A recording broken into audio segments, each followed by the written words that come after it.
সম্মানিত বন্ধুরা, আপনাদেরকে হাত জোড় অনুরোধ, এই ভিডিওটা সম্পূর্ণ একটু দেখবেন।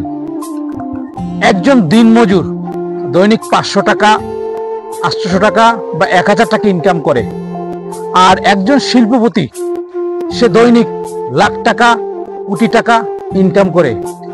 তো একজন শিল্পপতির যদি কোটি টাকা ইনকাম করে, সে যে টাকা দিয়ে বাজার থেকে পণ্যটা কিনে খায়, সেই পরিমাণ টাকা দিয়েই একজন 500 টাকা, 1000 টাকার দিনমজুর কিনে খায়। তাহলে সমাজে একটা জিনিস মানুষ বলে প্রচলিতভাবে যে গরিবের টাকা নেই, বা একটা নিকৃষ্ট ভাষায় বলে যে খয়রাতির টাকা নাই। কিন্তু খয়রাতির যে টাকা নাই, সে টাকাটা আসবে কোত্থেকে? যে শিল্পপতি, সে হয়তো তা আল্লাহ তাআলা তার রিজিকে লিখেছে বা রিজিকে ভালো কিছু লিখেছে, এই জন্য সে একসময় গরিব ছিল, শিল্পপতি হয়েছে। কেউ পারিবারিকভাবে শিল্পপতি হয়েছে, বা কেউ বাপদাদারা কামাই করে রেখে গেছে, সেই জায়গা থেকে সে আজ শিল্পপতি হয়েছে।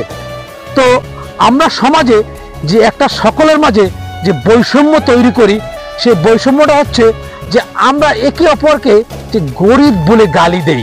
ঠিক আছে, আসলে গরিবটা কি আমরা কাউকে বাধ্যবাধকতার মাধ্যমে তৈরি করেছি?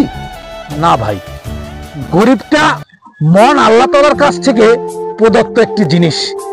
ধনী গরিব সবকিছু আল্লাহ তাআলার কাছে।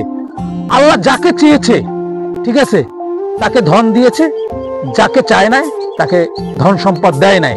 তো এতটুকু কোরআন হাদিস মোতাবেক বা আলেম ওলামার মুখে শুনি, আল্লাহ তাআলা যে বান্দাকে বেশি পছন্দ করে, সেই বান্দাকে আল্লাহ তাআলা গরিব রেখেছে।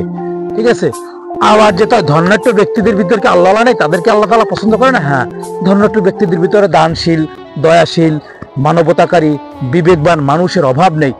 তারাও আল্লাহ তাআলার পছন্দ এবং নৈকট্য বান্দা হিসেবে সুপরিচিত।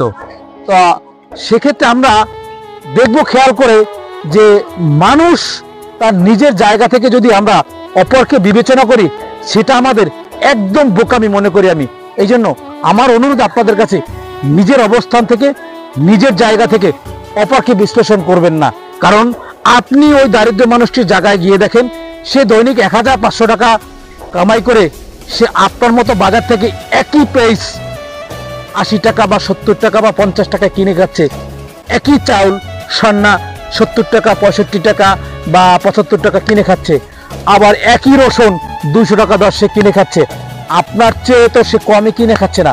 তার আপনি দৈনিক 2000, 3000, 5000 বা 10,000 বা লাখ টাকা, 1000 টাকা, কোটি টাকা ইনকাম